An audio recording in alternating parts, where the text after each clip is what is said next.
Bonjour et bienvenue dans l'Almanach des Faits Célestes. Donc pour les commentaires astrologiques pour la période du 12 au 20 février 2025, la troisième phase de la deuxième lune d'hiver pour l'hémisphère nord, d'été pour l'hémisphère sud. Donc bonjour Joël, bonjour Christophe Bonjour.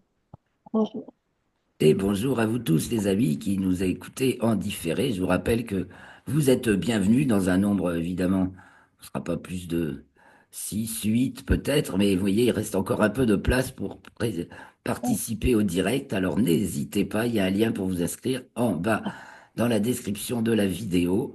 Donc je suis Claire Henrion, animatrice et chroniqueuse astronomie dans un premier temps où je vous dis qu'est-ce qu'on voit dans le ciel et astrologue, en fait chercheur indépendant depuis fort longtemps en astrologie et astronomie, sur les fondements astronomiques de l'astrologie. Voilà comment ça a commencé un peu la quête pour moi, puisque j'étais tombé sur une astrologie tellement, c'était tellement évident que ça tombait juste, qu'il fallait pour moi en asseoir encore plus profondément que Jean-Pierre Nicolas ne l'a fait, encore que peut-être c'est prétentieux de ma part, parce que le système RET sur lequel on se base pour interpréter les fonctions planétaires ainsi que le zodiaque périodique, le zodiaque universel en fait de Jean-Pierre Nicolas, c'est vraiment des bases fondamentales. Donc j'ai remis en lien sur le site Rocastre à la rubrique Soriastre, le diaporama où je présente le Soriastre. Donc ça y est, il a été off pendant au moins 2 ans là, mais comme il fallait que je me réadapte avec les nouvelles plateformes, bon là c'est sur Scribd maintenant le diaporama, et donc vous pouvez aller le voir, il s'appelle Soriastre, 4 points de vue euh, pour un même instant permettent, ça y est, j'ai trouvé, 4 points de vue astronomiques pour un même instant permettent de définir les sphères du sujet, de l'objet, de la relation et de l'intégration qui sont strictement nécessaires et suffisantes pour faire le tour d'une question. Alors allez-y. Et après, posez-moi des questions. C'est sûr que c'est peut-être, c'est assez dense, sans doute. Alors là, nous allons parler donc de la période du 12 au 20 février. Merci pour vos commentaires, vos likes et vos partages. Un petit coup de pouce financier si vous pouvez, c'est très bienvenu. Merci beaucoup. Et donc, c'est pour la troisième phase de la deuxième lune d'hiver, nord et sud, et donc de la pleine lune au dernier quartier, donc la phase où on consomme le fruit de la pleine lune, en fait. Donc, cette pleine lune qui est donc la lune en Lion, puisque le soleil est en Verseau, c'est la pleine lune des neiges dans les traditions. Et donc, elle est en Lion, donc c'est assez déjà spectaculaire. Elle est conjointe à l'étoile Régulus de la constellation du Lion, juste après la pleine lune. Et donc, elle est conjointe à Spica.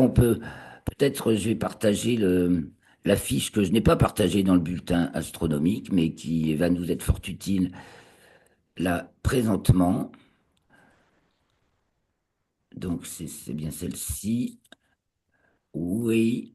Donc, où je résume, hein, la fiche qui est téléchargeable dans l'article dont vous avez le lien dans la description de la vidéo. Donc, la pleine lune est entourée, qui a lieu mercredi 12 février à 14h53 dans le 25e degré du signe du Lion. La lune est Verseau. Le soleil, elle est entourée par Mercure qui rentre dans le signe des Poissons. Hein. On est deux phénomènes héliocentriques.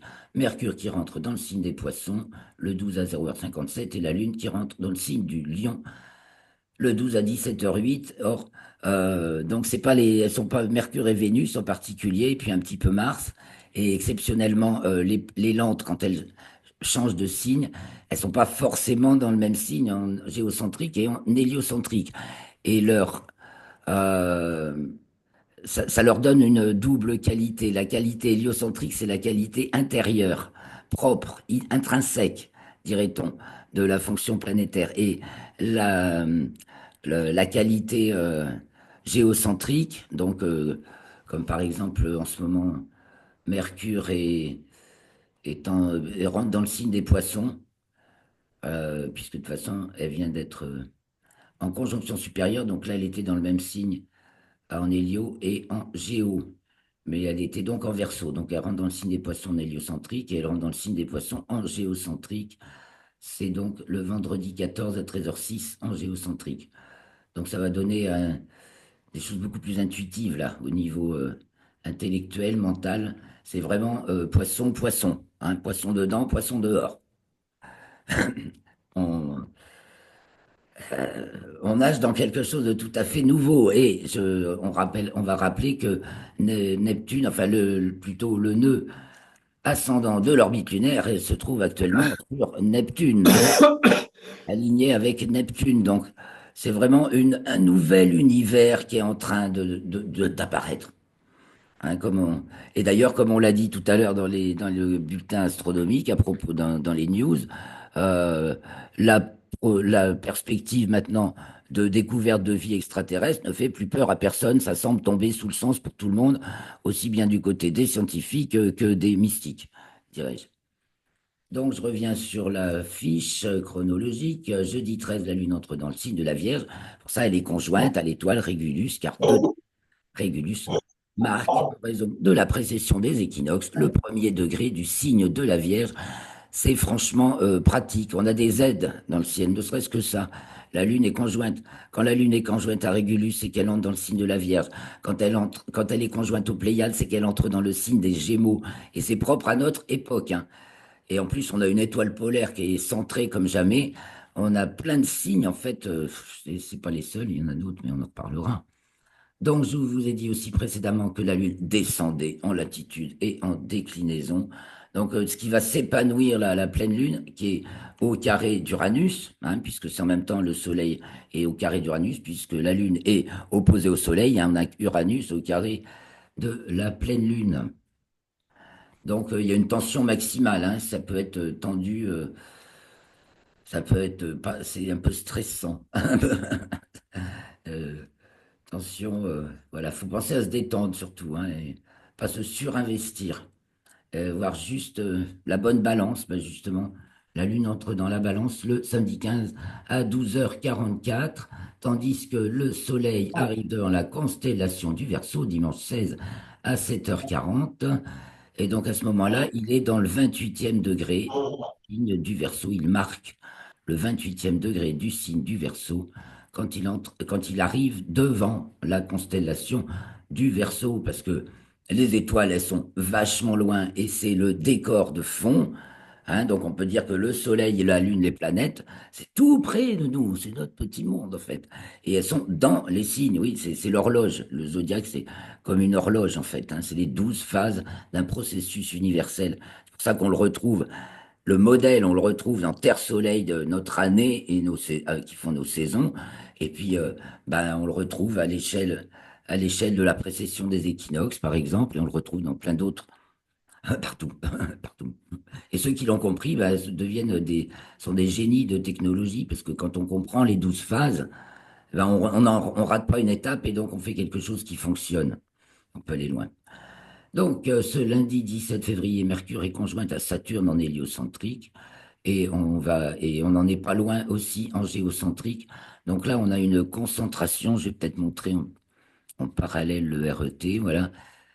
Donc, la matrice dynamique du RET, les 10 fonctions ou 10 modalités d'expression de la vie, avec les trois pouvoirs, le pouvoir de la représentation, l'unique, le pouvoir de l'existence, le duo duel de l'instant présent où nous existons, point barre.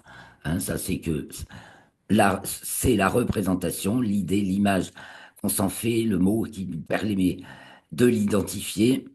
Et puis, donc, et qui parle de quelque chose de connu, puisque c'est représente, c'est qu'on l'a déjà présenté.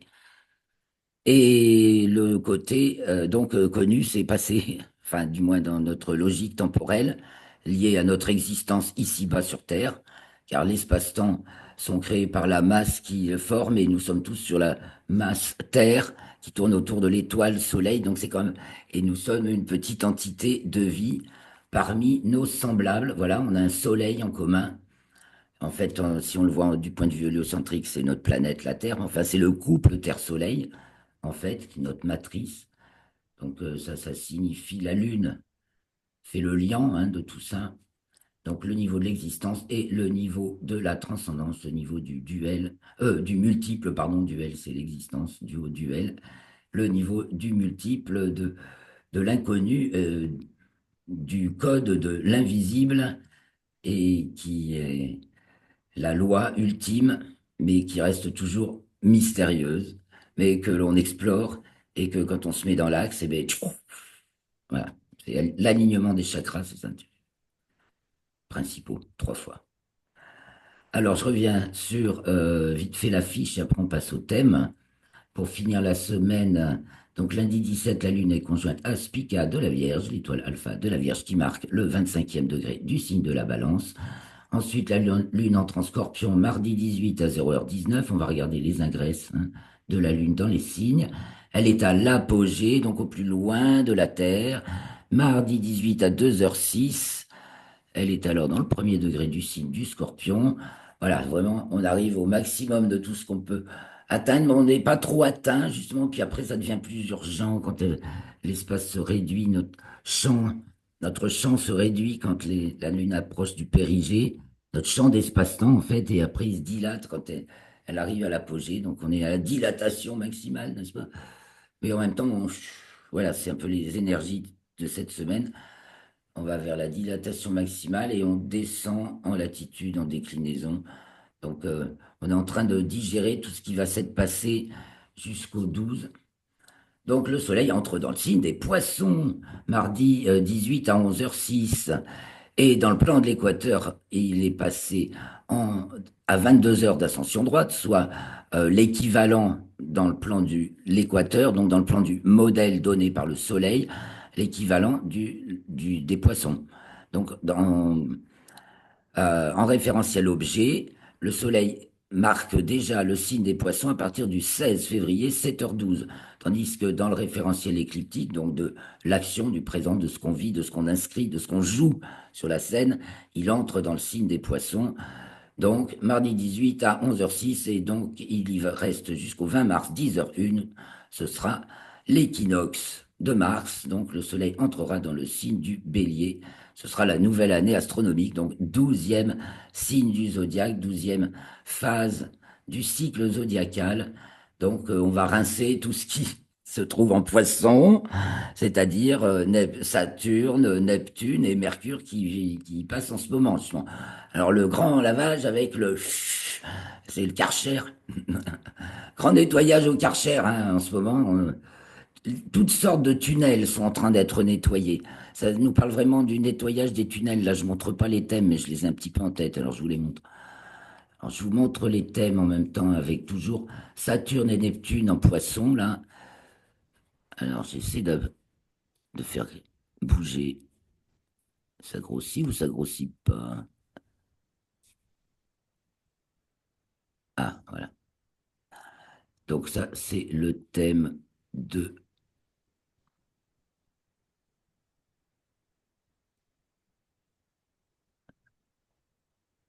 de la pleine lune, c'est bien cela, la pleine lune, donc le 12 février à 13h53, temps universel. Donc, vous voyez vraiment Neptune au nœud ascendant de l'orbite lunaire, enfin, c'est le nœud ascendant, l'axe des nœuds qui effectue sa révolution rétrograde en 18,6 ans. Et donc, ça nous parle de. Et l'axe des nœuds, là, je viens de le visualiser comme ça, en écoutant une autre vidéo. C'est une bulle d'univers qui sort de Terre, au nœud ascendant. Un univers, c'est chacun de nous est le centre de son univers. Et en fait, on cherche l'univers, mais il est qu'en nous. Et au nœud descendant, bah, c'est un univers qui rentre. Voilà, on renferme la bulle sous terre. On va passer à autre chose. Donc, ce qu'on laisse tomber, nos petites habitudes, hein, vierges, et ce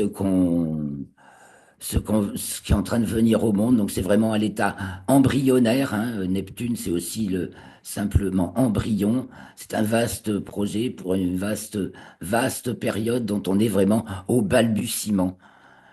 Et et voilà, Vénus qui vient de visiter Neptune, donc il y a une grâce quand même qui nous accompagne, mais ça fait grincer, hein, ça grince très fort, la tension est maximale hein, avec Uranus. Ah oui. qui, vous voyez, je vous disais, ouais, au double carré de la pleine lune. Donc la pleine lune avec le soleil qui est conjoint à Mercure, parce que Mercure vient de passer en conjonction supérieure. Donc elle a doublé le soleil, et du point de vue géocentrique, hein, et c'est au carré d'Uranus. Donc ça craque. Et ça, et ça fait peut-être des larcènes aussi. Euh, Ça craque, ça fout des claques. Hein, il y a des bonnes paires de claques. Il y en a qui se prennent des magistrales paires de claques. Tandis que le nouveau monde, n'est-ce pas, émerge. Vous voyez, il n'y a pas d'aspect là. Neptune au nœud ascendant de l'orbite de nord, de l'orbite lunaire. Eh bien, il n'y a pas, c'est en 10. Donc on est vraiment, bah oui, ce qui se passe, ce qu'on retiendra, c'est la venue au monde de ce nouveau monde, cette nouvelle vague. Hein, tandis que on active très grande activité dans le dégommage de tout ce qui va, de tout ce qu'elle n'est pas. Hein, Mars n'est plus à l'opposition de Pluton parce qu'elle est rétrograde. Je rappelle qu'après elle va revenir, ça fait comme un espèce d'instrument qui permet d'aller racler au fond là, et puis donc là on profite d'être au fond, on n'est plus à l'opposition de Pluton là. On est au fond, on racle, on racle, on racle les débris. Tous, parce que c'est transcendance du sujet, hein, Maison 9. Donc c'est toutes les croyances, tous les buts illusoires qu'on a pu poursuivre. C'est la grande lessive, la grandissime lessive. Et là, tout est diurne dans ce thème, sauf Mars qui se lève et la Lune en deux en Lion. Ouh, sacrée Lune des neiges. Et donc, on attaque par une grande fin de revanche, une grande fin ça y est, de tourner la page. C'est obligatoire. On n'a pas le choix. C'est obligatoire. C'est aussi ce que dit Uranus. Obligatoire de vraiment changer notre mode euh, d'alimentation en énergie à tout point de vue, aussi bien alimentaire que voilà nos énergies euh, l'énergie qu'on utilise pour faire nos trucs, hein. Et puis Jupiter Gémeaux qui arrive, qui se trouve en maison 12 encore, en fait, parce que comme ça, là, enfin, ou plutôt déjà, parce que l'ascendant, justement, il remonte, donc la boule de la maison 12 tout, tout, tout, tout, tout. Et donc, pas d'aspect, là, un nouveau corps peut se mettre en place discrètement, ça se remarque pas. Ouais, un nouveau corps se met en place, alors on le voit dans la sphère locale de chez moi, ça faudrait faire le thème aussi pour Paris, pour voir s'il en est de même. Mais c'est voilà, une nouvelle composition. Je vais aller voir si tu veux. Ah ouais, si tu peux, ouais. Puis on va continuer. Donc on voit la Lune opposée au Soleil, c'est normal, c'est la pleine Lune. Donc faut pas manquer hein, de monter sur une hauteur et d'observer la Lune qui se lève alors que le Soleil se couche. Les décalages, il y a des petits décalages, c'est marqué dans l'article, dont le lien est dans les commentaires de la vidéo. Peut-être pas celle-ci, mais je le mettrai ce coup-ci. Alors, bon, ben, je m'éternise pas parce que c'est quand même très local ici. Là, du point de vue mondial, Vénus, Mars, Lion, là, ça chauffe, hein. C'est humain, là. La chaleur humaine, très chaleur humaine. Vénus est à son périhélie, en plus en Lion, là. Elle va arriver à son périhélie au plus près du Soleil. Donc, chaleureuse, très chaleureuse Vénus. Ça nous parle des paires de claques aussi, de revers, qu'il y en a qui se prennent spectaculaires, tandis que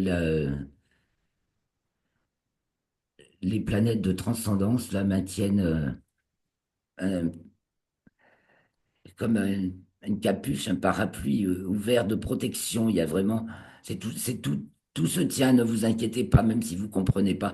En fait, c'est la logique du monde, de l'universalité, là, de tout ce qui nous dépasse, qui opère et qui se passe bien du moment que justement, on se tourne vers l'avenir, vers l'inconnu, donc fonction Pluton, et qu'on établit qu'on établit une nouvelle intelligence. Alors, je pensais justement à Pluton en Capricorne, Pluton Verseau. Donc, l'ère de Pluton en Sagittaire, ça a été l'ère de l'élaboration des réseaux sociaux jusqu'en 2008. Après, on a eu l'ère de, on les a beaucoup utilisés avec l'ère de l'évolution de l'intelligence artificielle avec Pluton en Capricorne. Et maintenant, voilà, c'est un outil avec lequel on va se projeter. Donc, on a intérêt à l'apprivoiser, l'intelligence artificielle, hein. C'est comme tout, il faut apprendre les nouveaux outils, il faut pas avoir peur, faut les apprivoiser. Donc, Oui, on peut s'en passer, hein. ah ben, on peut s'en passer, on peut se passer même de l'électricité, on peut. Oui, moi je veux bien vivre. Non, non, non, non, pas Comme tout, l'électricité. hein, j'ai déjà Pas fait. l'électricité, mais là, Ben, ça L'intelligence fait des trucs artificielle. que tu peux pas faire, hein. Moi, je lui ai demandé de relire mon livre. Ah bah ouais, j'ai adoré le retour. Tout dépend ce que lui donne à manger, hein. Et j'ai vu des gens faire des trucs super avec, hein. Ce que tu peux pas. Je veux dire, il te faut une armée. C'est comme quand on est passé dans les observatoires des armées de femmes qui faisaient les calculs, parce que c'était les femmes qui faisaient les calculs, à l'ordinateur. Ah, c'est sûr, ça fait oui, des jobs en moins. Mais c'était calculé à la main toute la journée, enfin, ou avec les petites machines ou les qu'on pouvait avoir à l'époque, et les ouais, petits mais c'était, ouais. systèmes anciens, qui étaient très intelligents, très logiques et qui faisaient mieux travailler le cerveau. Je suis bien d'accord. Mais tout est, voilà, c'est ce que je parle, c'est ce dont je parle, Oui, c'est mais il n'y avait pas le risque d'erreur l'évolution. Bah, il y a et de toujours, bah, si, mensonge. il y avait bien sûr un risque d'erreur. Regarde, quand tu écris ou que tu fais des opérations, il peut y avoir 10 relecteurs, il y aura une erreur que personne n'aura vue. C'est, n'est-ce pas, Joël? Oui, mais, Joël qui est écrivain aussi. Elle écrit, il y a toujours une erreur qui peut oui, mais rester que personne ne voit.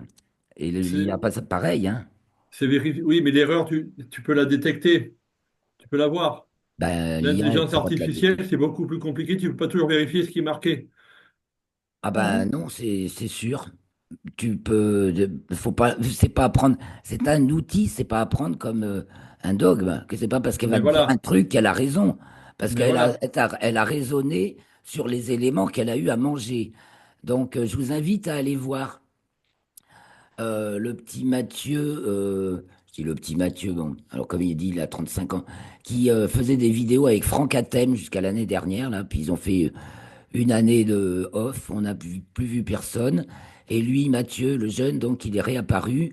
J'ai plus le nom de sa chaîne, mais je l'ai partagé dans le groupe Facebook. Inscrivez-vous au groupe Facebook Rocastre, parce que c'est là que je partage tout ce que je trouve qui va vraiment dans le courant du psoriastre, qui me donne envie de créer des ponts, hein, d'expliquer ce qui explique la personne, des personnes comme Nassim Haramein, Franck Hatem, Jean-Pierre Petit, et j'en Mm. passe, bien sûr. J'ai tout le temps, dès que je les écoute, j'ai des sacrés ponts qui se font dans ma tête et que j'ai envie d'expliquer aux gens parce que ce sont toutes des démarches qui sont parfaitement en cohérence avec le psoriastre et j'ai envie de montrer comment, quoi, en fait.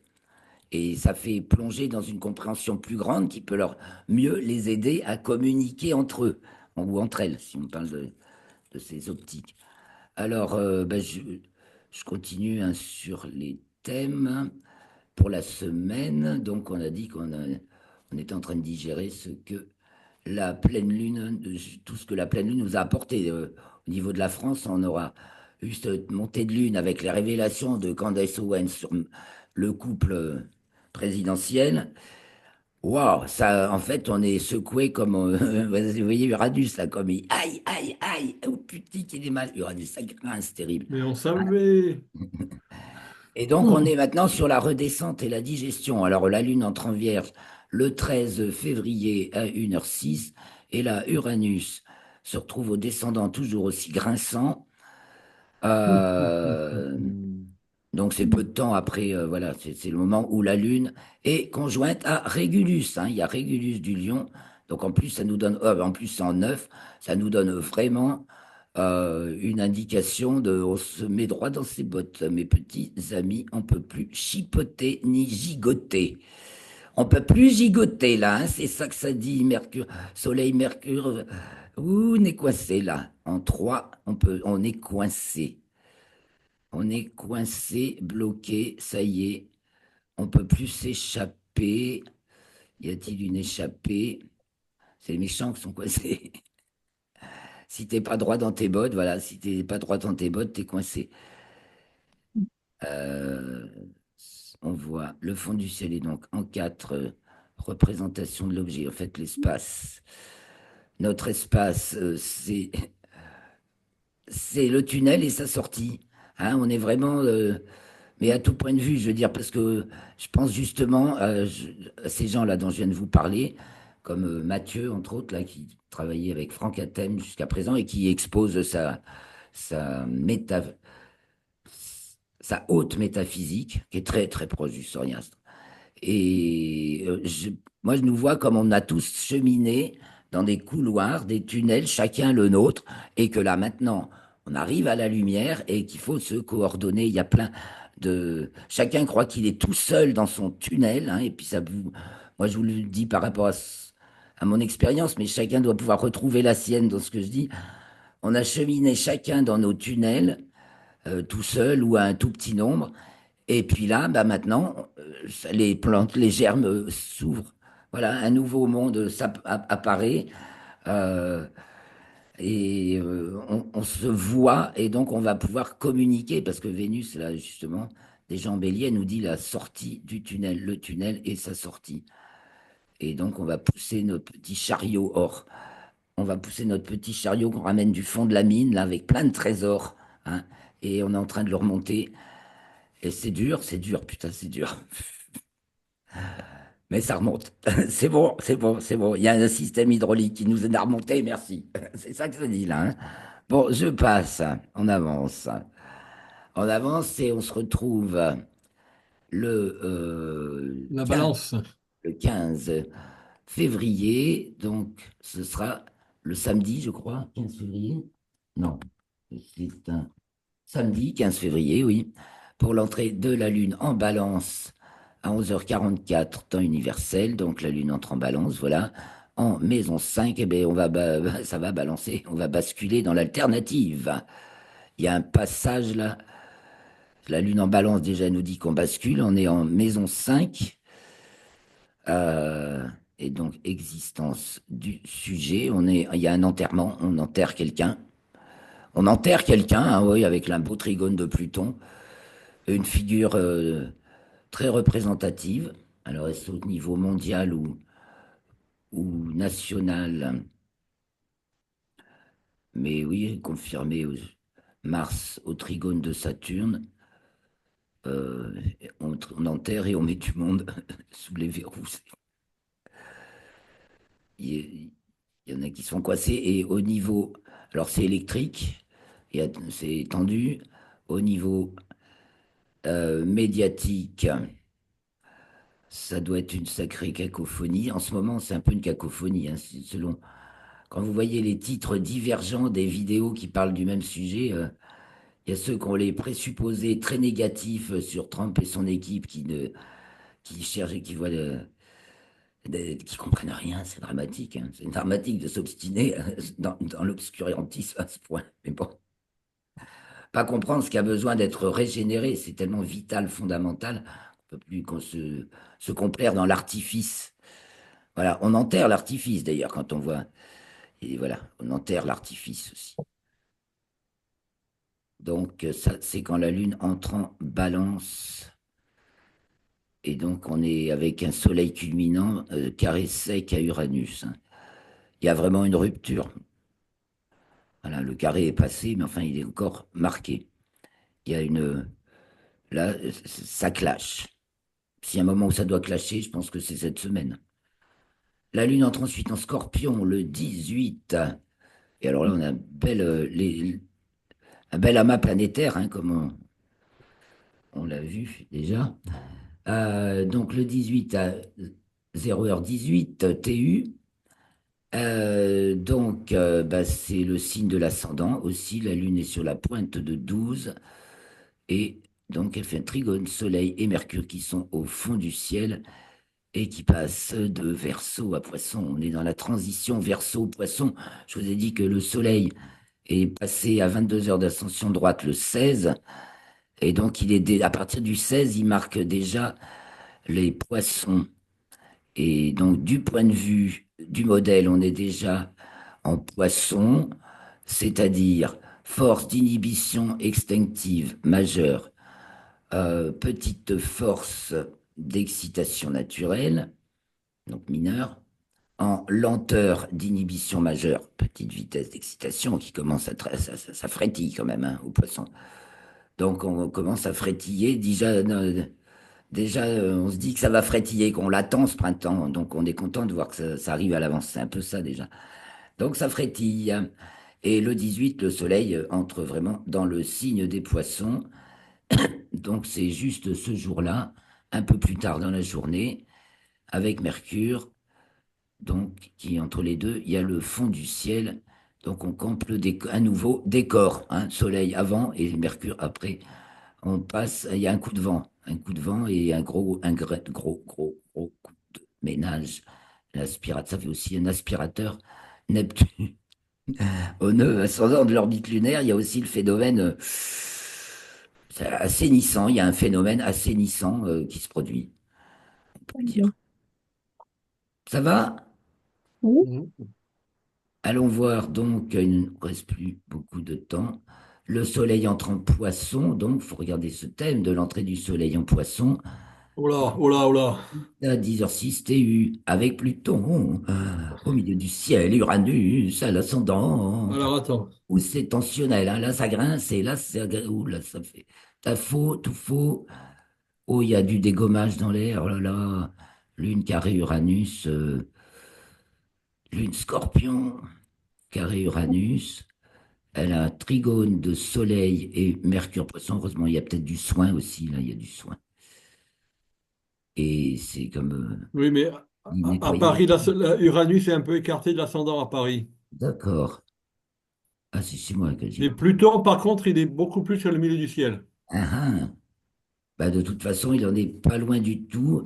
Et donc, nous avons un Pluton qui est en Verseau maintenant, au milieu Et, du et, ciel. C'est et l'anti-soleil, hein. C'est lui Pluton, qui dit. ouais, Pluton conjonction par de fortune, si tu veux Ah, et en savoir. plus, par de fortune, d'accord. Ah, bah alors, gros. Ah, bah alors, c'est peut-être la machine à cash. Ils vont rendre tout ce qu'ils nous ont piqué. Parce qu'il y a, hein, tout ce qui a été dérobé. Tout ce qui a été Ouais, dérobé. Dans quel. Tiens, tu vois aussi le gros sac au trésor, là? Hein, eh ouais. ben, tout ce qui a été dérobé au peuple, enfin, ça va se savoir. C'est sûr que ça fait grincer, c'est moche, c'est affreux. On va en parler des chemtrails et de la géo-ingénierie. On va en parler et là, ça va finir par être Et, et- compris, reconnu et compris parce que les gens, c'était tellement énorme que ils n'arrivaient pas à le comprendre. Mais là, vraiment, nos cerveaux se déconditionnent, hein, et bon, ça fait plus ou moins mal selon le conditionnement initial le- la, sc- la sclérose cervicale, la sclérose du cerveau, la sclérose des croyances, mais c'est en train de se faire. Donc effectivement, ceux qui bloquent, qui ne comprennent pas, à bobo, ou ils peuvent disparaître carrément, ou se... Voilà, les méchants disparaissent. Tout d'un coup, il fait plus beau. Ça va être le mois de mars, enfin la période des poissons jusqu'au... dernier mois d'hiver. Le dernier mois, le 12e signe du zodiaque. Donc c'est la grande lessive. Et tous nos amis sont là, hein. En plus, on est dans la maison des amis pour ce mois des poissons avec Mercure, les petits, les vieux, nos anges, nos très très anciens, nos ancêtres, et puis nos amours, nos amis. Enfin, tout le monde est là. C'est magnifique. Qu'en dis-tu, Christophe? Et on forme un nouveau gouvernement, hein. Il y a une nouveauté là. Voilà, Jupiter, Ah Gémeaux. ben, ah Il y ben a oui, hein. quelque chose de nouveau qui va se Oui, préformer oui, oui, oui, parce que au oui, balbutiement. Tandis qu'en les Hélio, budgets vont passer, mais c'est tout, hein. alors en Hélio, c'est marqué par Vénus, conjoint Mars, opposé Pluton, et pas de détente avec une petite tension sur Jupiter. Il est même question une motion de censure spontanée envisagée par le Parti socialiste. Ah ben on verra ce que ça fait, parce que s'ils jouent Ouais, toujours une ouais. petite Non, mais partition à chacun pour moi, pour dire que ça risque de pas tenir. Oh, ben, On risque fort de ne pas tenir. de cette manière-là ou d'une autre, parce que de toute façon, malheureusement, ils jouent tous pour le même jeu, sauf de certains qui le dénoncent. Mais alors hier, j'écoutais, comment il s'appelle? Ça commence par un P d'ailleurs, avec André Berkoff sur Tocsin du dimanche là. Et ce gars, il est élu, mais c'est vraiment un baroudeur de tout. Il a fait plein d'expériences justement, et il a fait des livres là pour dénoncer la corruption de tous les élus et comment on t'achète. Et il cite les noms et tout. C'est incroyable comme nos élus nous volent. Bon, ben, ça y est, ça va peut-être. Oui, oui, mais oui. Le fait d'être élu, donc ils ont tous intérêt à entretenir la chose. Donc c'est pour ça qu'ils s'amusent, ils renvoient des babales de motions de censure. Mais bah non, si c'est toi, alors je la signe pas, hein. Bon, on en est là, hein. Si on était en cours de récréation de l'école primaire, on les trouverait un peu niais, les gosses, hein. Mais là, c'est eux, ils se la pètent comme ça. Hein, bon ben. Laisse-les se noyer dans leur caca, je pense que ça va être pour ça que du coup, à partir du moment où on les regarde plus, ils n'ont, ça y est, c'est fini, on construit une nouvelle vie, on se tourne de l'autre côté. Il y a suffisamment de choses incroyablement nouvelles, et d'ailleurs en cosmologie aussi, hein, parce que justement, j'avais fini la précédente vidéo sur les moins d'une minute, ben, alors vous irez voir l'article, je vous embrasse, je vous remercie beaucoup de nous avoir suivis jusque-là, merci pour vos commentaires, vos likes et vos partages, et à la semaine prochaine. Les pieds sur terre, la tête dans les étoiles, les mains à l'œuvre et le cœur joyeux que nous souhaiter de mieux.